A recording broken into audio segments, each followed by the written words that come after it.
Attitude is everything. Who would be proud of the way you talk or the things you say when your alarm goes off? Who's responsible for your alarm being set? I want to explore my definition of what attitude is, who's responsible for your attitude, and a personal story about what helped change my attitude.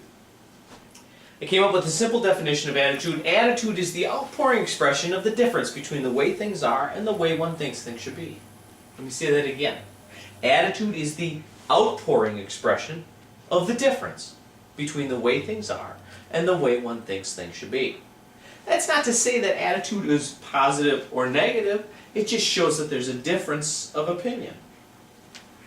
For instance, your health. How many of you would believe your attitude plays a major role in your physical health? Dr. Thomas Hackett, a psychiatrist from Harvard, found that sick people who minimize the seriousness of their condition by emphasizing their optimism, hope, trust, and humor have a higher survival rate than chronic worriers.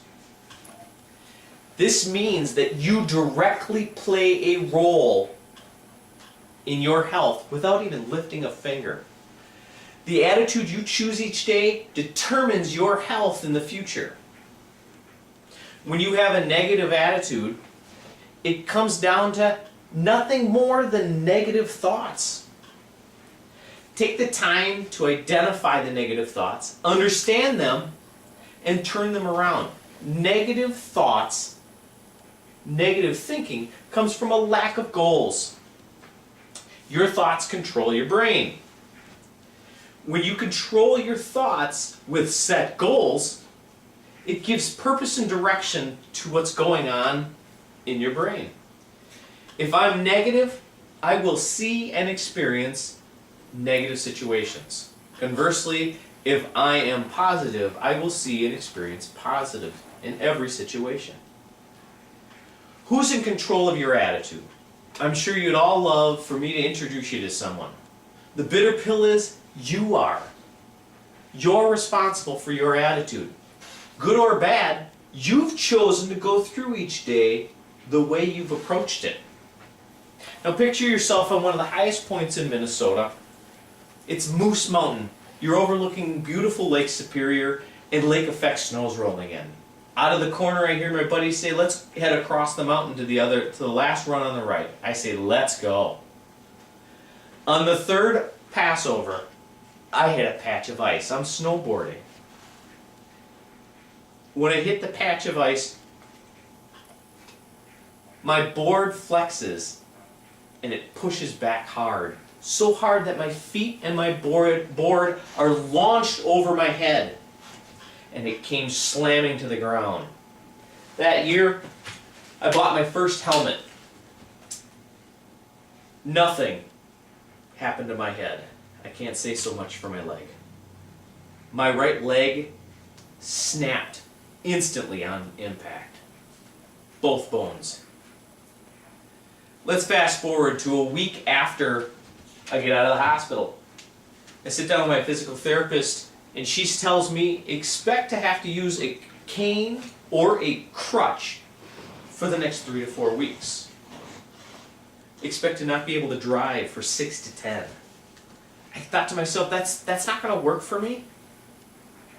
So I worked hard. I took the time to concentrate on my recovery. 3 days later, I set down my cane and never picked it up again.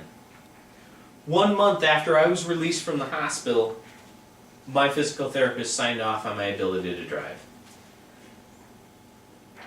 It was my attitude toward my recovery and not the accident or the life-changing experience that got me through that experience, that situation. So in conclusion, attitude is the outpouring expression of the difference between the way things are and the way one thinks things should be. You are responsible for your attitude, and your attitude will get you through the life situations that approach you, negative or positive. I challenge you, when you get up every morning, I want you to look in the mirror and verbally say to yourself, today is going to be a great day. I'd like to open it up for questions. Do you wake up every morning saying today will be a great day?